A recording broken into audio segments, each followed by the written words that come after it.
ብዙ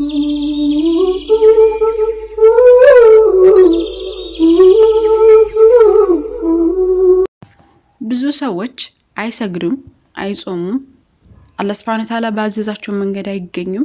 ከዛ አልፈው ይቀጥፋሉ፣ በሰው ላይ ይዋሻሉ፣ ሰውን ያናድዳሉ፣ በሰው ላይ መጥፎ ነገራቶችም የተባለ ነገር ያደርጋሉ። አላህ Subhanahu Ta'ala ያመጻሉ፣ ብዙ መጥፎ ነገራቶችን ያደርጋሉ። አላህ Subhanahu Ta'ala ባዘዛቸው መንገድ ግን አይሄዱም። ተመልሰው እንደገና ጨነቀኝ፣ ጠበበኝ፣ ሄደብኝ፣ መጣብኝ ይላሉ ማለት ነው። ከዛ ሲባል እኔማ ሲህር ተሰርቶብኝ ነው፣ እኔማ ተደግሞብኝ ነው፣ እኔማ እንደዚህ መጥቶብኝ ነው ምናምን እያሉ በምን ያሳብባሉ? በሲህር በድግምት ሄጄ ሼህ ይቅራብኝ ወዘተ ወዘተ ይላሉ ማለት ነው። እናንተ የሚያስፈልጋችሁ ተውባ ነው፣ ወደ አላህ Subhanahu Ta'ala መመለስ። ያ ረቢ አላህ ይቅር በለኝ፣ ያበላሻችሁትን ማስተካከል፣ ስግደታችሁን መቀጠል፣ መጾም፣ ወደ አላህ አዘ ወጀል መመለስ እንጂ ምንድነው ይሄ እንትን አይደለም የሚያስፈልጋ፣ ሩቅ አይደለም የሚያስፈልጋችሁ። ምክንያቱም ይሄ ጭንቀት ጥበት ምናምን የሚያመጣው በአጠቃላይ ምንድነው ከተባለ ወንጀል ነው። ወንጀል የሰው ልጅ ወንጀሉ ወደ ራሱ ከመጣ ወንጀል በወንጀል የተላበሰ ከሆነ ሁሉ ነገሩ ነው የሚበላሸው። የአላህ መልእክተኛ አለይሂ ሰላቱ ሰላም አንድ ሰው ወንጀል በሰራ ቁጥር ልቡ ላይ የሆነ ነጥብ ታርፋለች፣ ጥቁር ነጥብ። ከዛ በኋላ ይሷ ወንጀል በሰራ ቁጥር እየሰፋች ትሄድና ልቡን ታጠፋዋለች አሉ። ልቡን እንተዋለች፣ ድንጋት አድርገዋለች። ከዛ በኋላ ያነ ሰውዬ ላስተካክል ብሎ ይከብደዋል አሉ። አላህ Subhanahu Ta'ala በተከበረው ቃል በሱረቱ ዙህሩፍ ላይ ومن يعش عن ذكر الرحمن نقيض له شيطانا فهو له قرين ከአራህማን ግሳጼ ማለትም ከቁርአን የሚደናበር ሰው ለርሱ ሰይጣንን እናስጠጋለታለን። ለርሱም እርሱ ይሄ ለሰውየው ማለት ነው ቁርአን የሆነው ሰይጣን እንደፈለገ ነው የሚነዳችሁ። አላህ Subhanahu Ta'ala የማታወሱ ከሆነ ወደ አላህ Subhanahu Ta'ala ማትሄዱ ከሆነ አላህ Subhanahu Ta'ala ባዘዘን ቀጥ ማንል ከሆነ ሰላታችን ላይ፣ ጾማችን ላይ፣ ዘካችን ላይ፣ የተለያዩ ነገራቶች ላይ አላህ Subhanahu Ta'ala ባዘዘን ቀጥ ማንል ከሆነ ማለት ነው። ስለዚህ በመንችለው አቅም ወደ አላህ Subhanahu Ta'ala መመለስ ነው እንጂ ይሄንትን ሩቅ አይደለም የሚያስፈልገው ሩቅ አይደለም። ይሄ ሲህር ድግምት ምናምን አይደለም። ግልጽ ነው። አላህን ማመጽ ብዙ ዲቃ ነገር ያመጣን ወይም ደግሞ ህይወታችን ምስቅልቅል ያደርገዋል። አላህ Subhanahu Ta'ala ምንድነው የሚለው? ፈመን ተቢዐ ሁዳየ የኔን ሁዳ ወይም ደግሞ ምሪት የተከተለ ሰው ፈላ የضل ወላ ይሽቃ አይሳታትም አይጠምምም ማለት። ከዛስ ወመን አዕረض عن ذكري ከኔ ዚክር እኔን ከማውሳት የራቀ ሰው فإن له معيشة ضنكا እሱ ሰውየው እኮ ይሄ ጠባብ የሆነ ኑሮን እናኖረዋለን።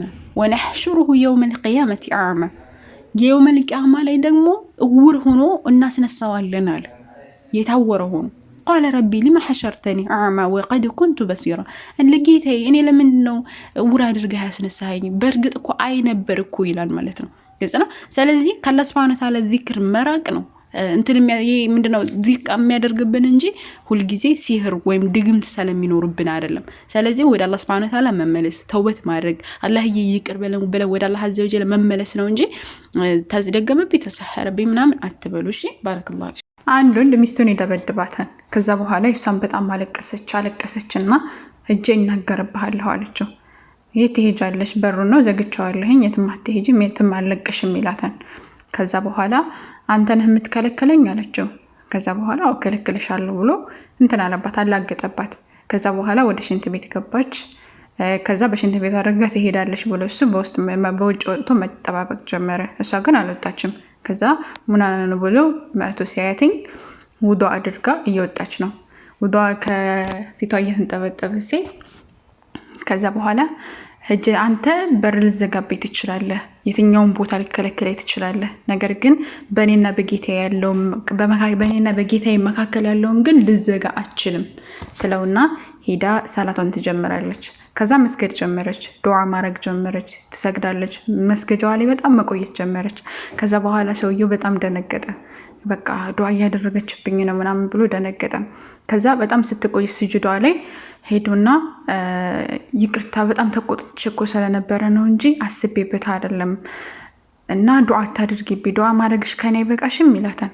ከዛ በኋላ ሰላቷን እንዳጠናቀቀች ዱዓ አላደረኩብህም፣ ዱዓ ነው ያደረኩልህ። በአንተ ላይ ዱዓ ማደርገው ሞኝ ይመስልሃለሁ እንዴ? ለባሌ ዱዓ አደረኩኝ፣ በሸይጣን ላይ ዱዓ አደረኩበትኝ። አላህ Subhanahu Ta'ala እንዳስተካክልህ ለኔ መልካም እንዳደርግልህ ዱዓ አደረኩልህ አለችው። ከዛ በኋላ ሰውየውም በጣም ተደሰተና አለቀሰ። ከዛ ምን አላትኝ ካሁን በኋላ እጄን አላነሳብሽም፣ ካሁን በኋላ እጠብቅሻለሁ፣ ካሁን በኋላ በክፉ አይን እንኳን አላይሽም ብሎ ቃል ይገባላታል ማለት ነው። ያላህ መልእክተኛ አለይሂ ሰላቱ ሰላም ምን ይላሉ? ላ ተክረሁል በናት ይላሉ፣ ሴቶችን አትጥሉ።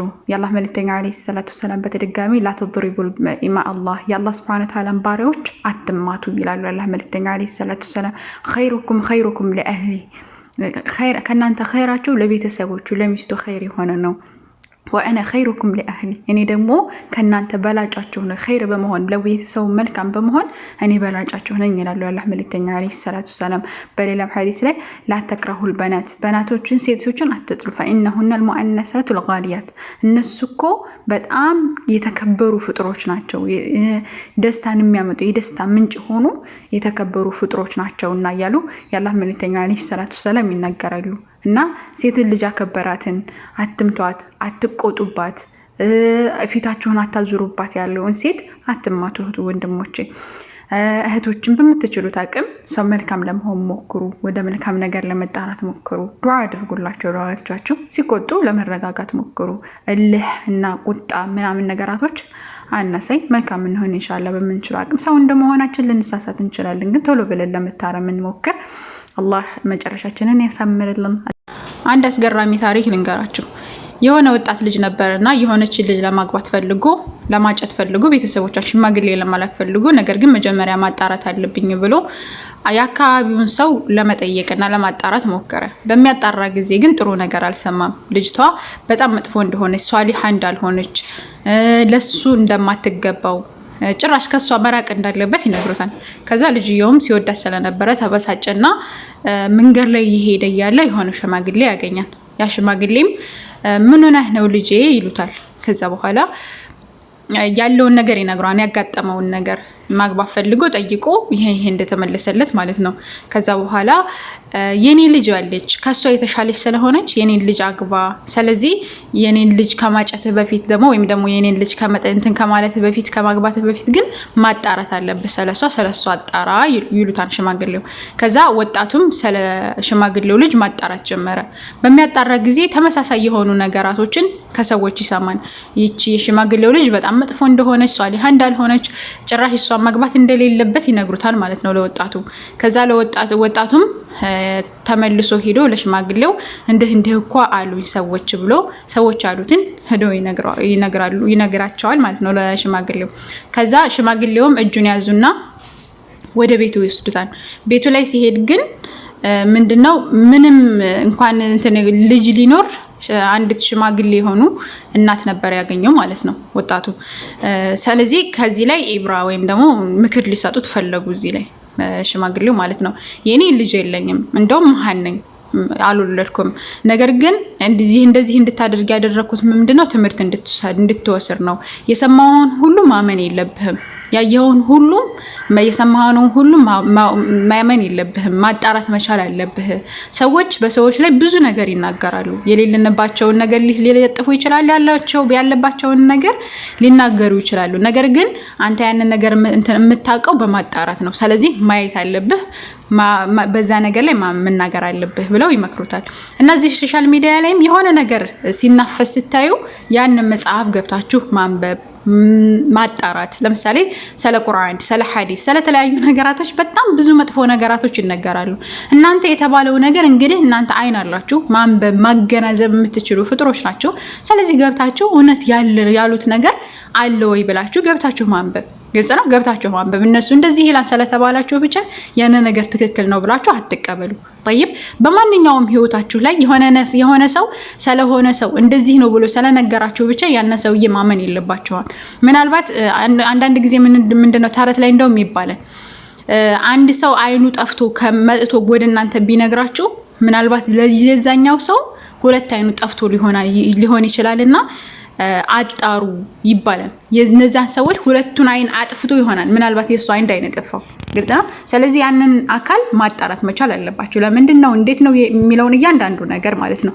አላህ Subhanahu Wa Ta'ala በተከበረው ቃሉ ምንድነው የሚለው? ያ አዩሃ الذين آمنوا እናንተ ያመናችሁ ሰዎች ሆይ ኢንጃአኩም ፋሲቁን አንድ ፋሲቅ በመጣባችሁ ጊዜ ወደ እናንተ ቢነበኢን የሆነ ወሬ ይዞ ማለት ነው ፈተበየኑ አረጋግጡ አንቱሲቡ ቆመን ሰዎችን እንዳትጎዱ ማለት ነው ቢጀሃለቲን ያኔ ባለማወቅ ማለት ነው ህዝቦችን እንዳትጎዱ ባለማወቅ አጣሩ ያለ አምላካችን አላህ Subhanahu Wa Ta'ala ይናገራል ፈቱስቢሁ ዐላ ማ ፈዐልቱም ናዲሚን ባደረጋችሁት ነገር ደግሞ ተጸጻቾች እንዳትሆኑ እንዳትጸጸቱ ያንን ነገር አጣሩ ይላል ስለዚህ ሚዲያም ላይ የተለያዩ ነገራቶች ይናፈሳሉ በሰው ላይ ሰዎች ዋሻሉ ይናገራሉ ነገር ግን ያንን ነገር ሰው ላይ ከመፍረዳችሁ በፊት አጣሩ ቶሎ ብላችሁ ኮሜንት ከመስጠታችሁ በፊት ኮሜንት መናገር ማንበብ ሰለቻላችሁ ብቻ የሆነ ነገር እንትን ማለት ሰለቻላችሁ ብቻ በሰው ላይ መፍረድ የለባችሁም በሰው ላይ ሄዳችሁ ጣት መምጠቆም የለባችሁም ያንን ነገር ሄዳችሁ ማጣራት ይሄ ነገር እውነት ነው ወይ ምንድነው የሚለው ነገር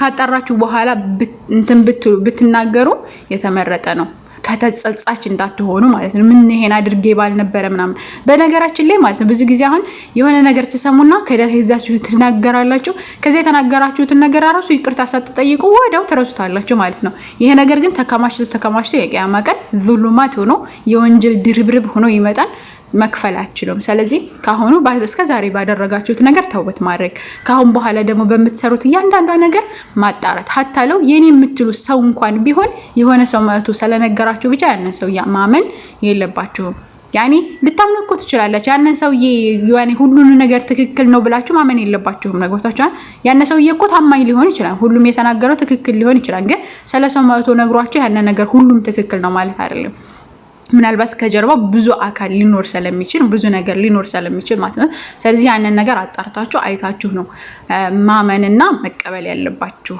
ቶሎ ብላችሁ ሰው ላይ አትፍረዱ ቶሎ ብላችሁ የሌለን ነገር